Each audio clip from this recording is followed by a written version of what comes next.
I failed to mention that this room, the people that registered to be here today, we have a vast cross-section of everybody who needs to be here involved. We got landowners, we have producers, we have ag businesses, we have planners, we have local government, we have state government, we have developers, and there's many people who are even beyond this room. We are streaming this through Idaho Public Television, through the Idaho In Session, and there will be a recording after, and we really hope that these conversations can go far and wide. I want to take advantage of the next 5 minutes and ask just a couple questions to our panel here, and you'll have to turn on your microphones. Let's start off with the governor. Governor Little, I really appreciate everything that you stated, and really I'd love to know if you have seen lessons from the past that could help us approach, the challenges that we face when we're talking about ag land loss, viable ag industry, if you've got some perspective on that. Well, probably one of the first things is elections matter, particularly at the county level.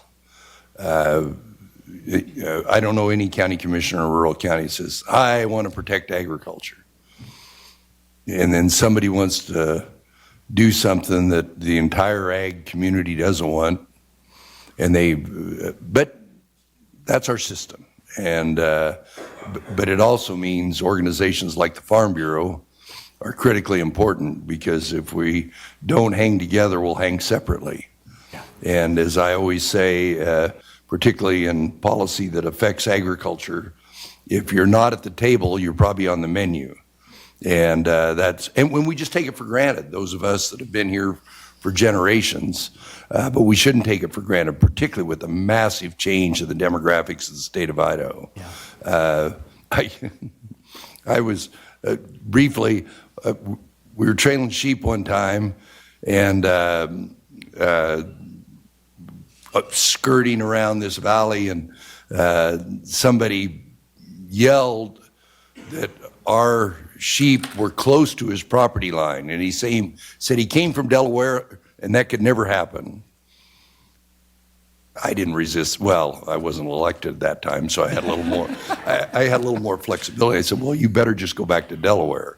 But we need to explain to them early. Canyon County's had a robust, and which is interesting because it's one of the fastest growing counties. A very robust. Their ag summit, what they do at the fair, which is a big part of it. County fairs are one of the best places to meet the public. And you guys are great, but your kids are way better. They are way better at making our case, and we just have to continue to participate. Farm Bureau does a good job. Chanel's point about deregulation, that is just friction.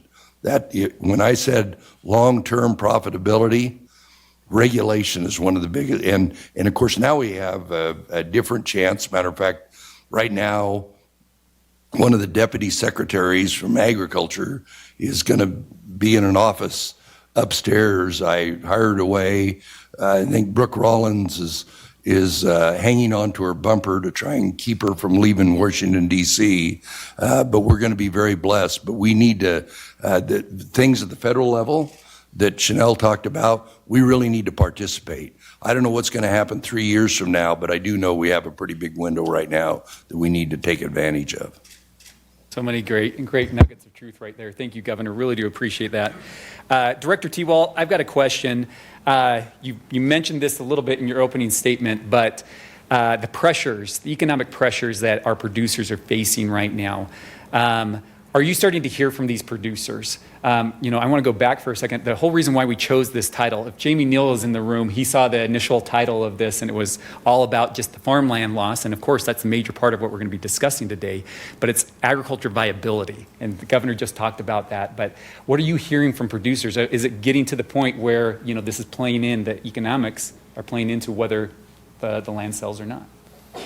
Yeah, absolutely. Oh, there you go. The expert.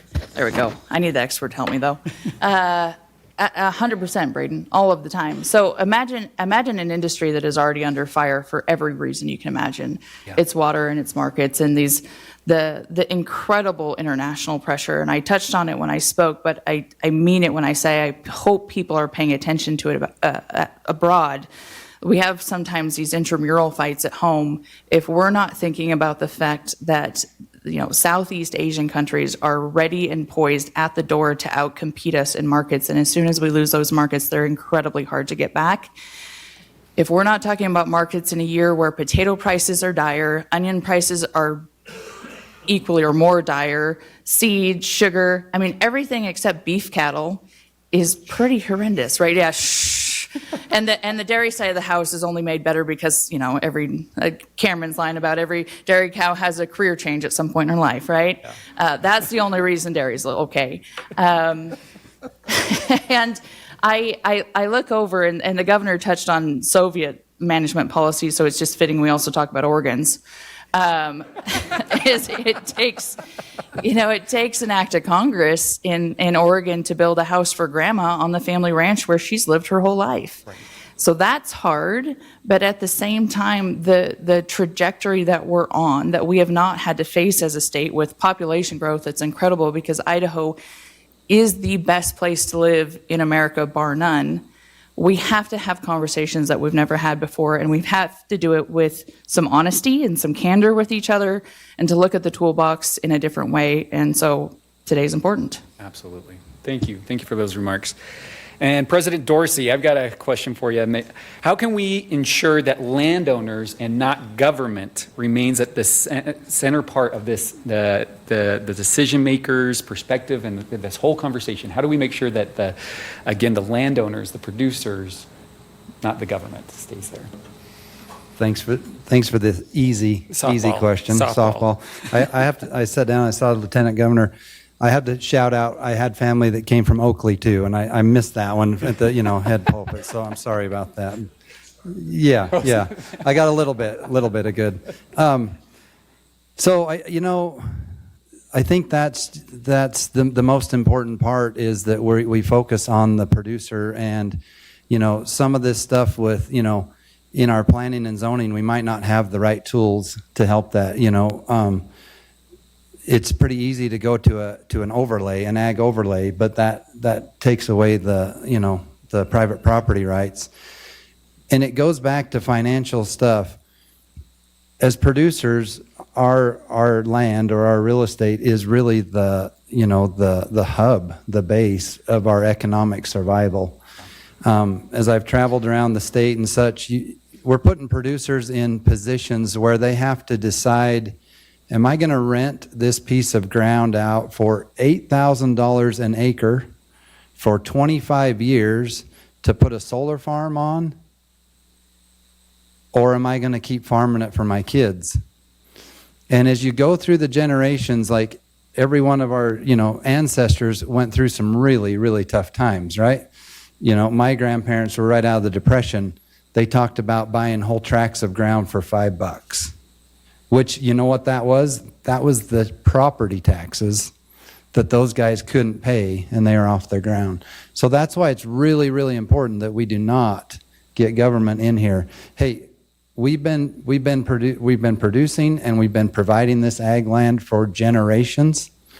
We need to make sure that we don't overlook the producers. Thank you, President Dorsey. Appreciate that. We really are in need to transition to our next session, but I do want to give anybody, if there's concluding 30-second remarks. Anything, Governor? Send me the crib notes. Gotcha. We'll give you the crib notes and the recording for sure. So thank you guys very much. Help me give a hand to our panel here today.